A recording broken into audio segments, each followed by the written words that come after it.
Voilà, c'est important en effet de mentionner que sans doute le pater à ce moment-là, comme je l'ai dit, c'est l'expression du corps mystique du Christ qui se dessine et qui est précisément le fruit du sacrifice du Christ et qui sera le fruit par excellence de la communion parfaite à ce sacrifice à travers la communion sacramentelle, l'union commune, d'où l'expression de cette prière unanime d'un seul cœur et d'une seule âme, où nous nous reconnaissons tous comme les enfants d'un même Père auquel nous adressons.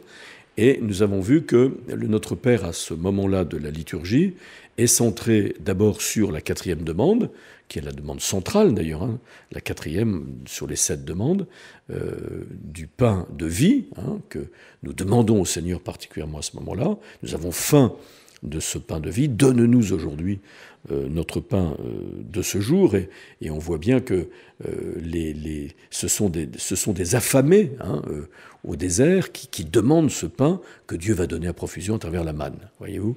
Donc je pense que nous pouvons éprouver à ce moment-là quelle est notre faim de ce pain de vie qui nous nourrit et qui nous fortifie pour aujourd'hui. Et puis évidemment, nous demandons aussi que les obstacles soient levés à la participation au corps du Christ. Et cet obstacle principal, c'est le péché, la tentation qui conduit au péché, et le mal, c'est-à-dire le mauvais, le diable, qui est celui qui induit en tentation et qui est celui qui nous conduit au péché. Et la prière qui suit, prononcée par le prêtre à voix haute, alors qu'autrefois elle était plutôt à voix basse, c'est la prière qu'on appelle de l'embolisme, c'est-à-dire c'est le développement du pater, et en particulier de cette dernière demande, délivre-nous du mal. Et c'est pourquoi le prêtre continue en disant, tournez toujours les bras en croix, on est toujours dans la position du Christ sur la croix qui intercède, qui supplie pour le peuple, lui qui est l'unique médiateur entre Dieu et les hommes. Délivre-nous de tout mal, Seigneur, et donne la paix à notre temps, et c'est là qu'on trouve une nouvelle traduction.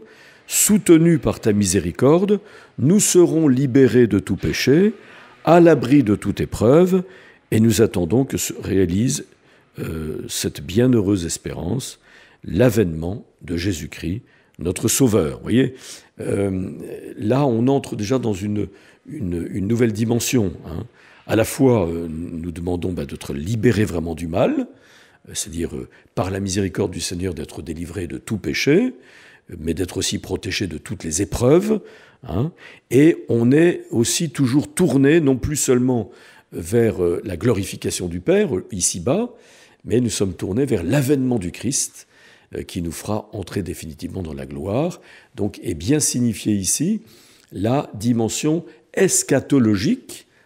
Nous sommes en marche vers le royaume des cieux et vers son achèvement, au-delà évidemment de notre vie terrestre. Donc c'est là un moment très important où on voit bien que c'est le peuple qui n'est pas seulement là pour vivre les difficultés ou les tâches de la vie quotidienne, il n'est pas enfermé dans le temps, il n'est pas là pour établir seulement un royaume terrestre qui serait comme une sorte de reproduction du paradis terrestre, mais il n'oublie pas que le terme, c'est, par l'avènement du Christ dans sa gloire à la fin des temps, eh bien c'est le royaume des cieux. Vous voyez, donc c'est aussi très important que cette dimension eschatologique qui est mentionnée ici et qui appelle, ça c'est nouveau dans la messe dite de Paul VI, qui appelle une acclamation des fidèles, car c'est à toi qu'appartiennent le règne, la puissance et la gloire pour les siècles des siècles.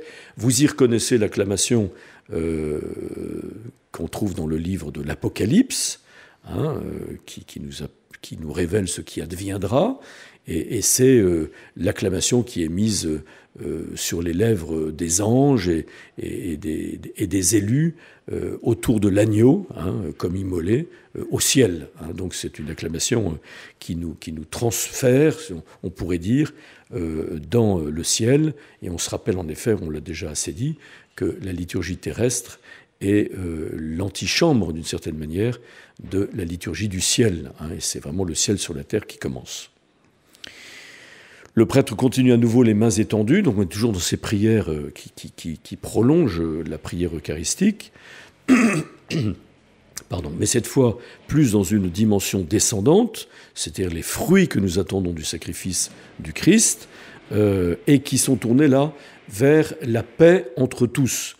Si dans la première prière qui précède, on a pensé à la paix du cœur, délivre-nous de tout mal, Seigneur, et donne la paix à notre temps, la paix du cœur, eh bien ici, on demande la paix entre nous.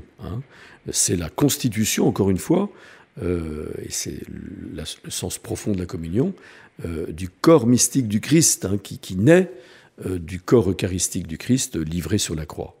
Seigneur Jésus-Christ, tu as dit à tes apôtres, je vous laisse la paix, je vous donne ma paix, donc parole de Jésus dans les discours après la scène en Saint Jean. Ne regarde pas nos péchés, mais la foi de ton Église. Pour que ta volonté s'accomplisse, donne-lui toujours cette paix et conduis-la vers l'unité parfaite, toi qui vis et règnes pour les siècles des siècles. Amen. Vous voyez, c'est quand même impressionnant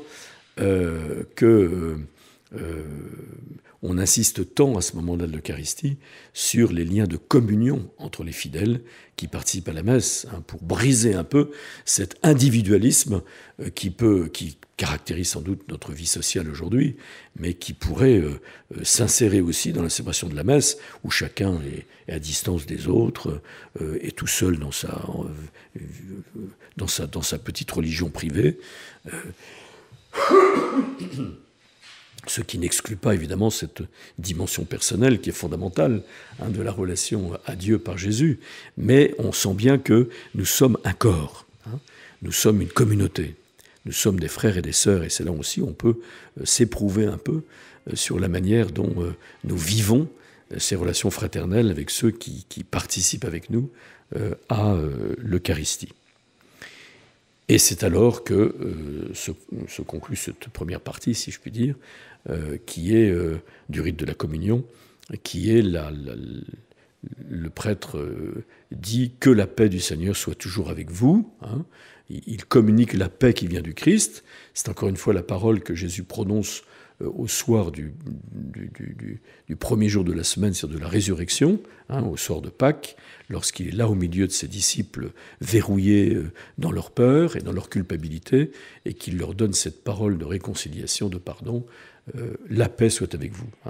Donc que la paix du Seigneur soit toujours avec vous, ce Seigneur qui est vraiment présent, vivant, ressuscité sur l'autel, et on répond évidemment avec votre esprit, et c'est à ce moment-là que peut se situer dans la liturgie romaine le geste de paix, dans la charité du Christ. Donnez-vous la paix, c'est pas un signe de paix comme nous disons pour faire un peu du genre, non, c'est la paix, et la paix, notre paix, c'est le Christ. Donc nous avons conscience que en recevant le Christ, nous le donnons aux autres à travers ce geste, en effet, vis-à-vis de nos voisins. Il ne s'agit pas de parcourir toute l'Église pour les serrer la paluche à tout le monde, mais il s'agit simplement... Alors aujourd'hui, on a un signe beaucoup plus discret, puisque avec les restrictions sanitaires, on évitait de se donner la main, mais à la limite, c'est un signe très discret et qui aussi a beaucoup de sens que simplement incliner la tête vers ses voisins.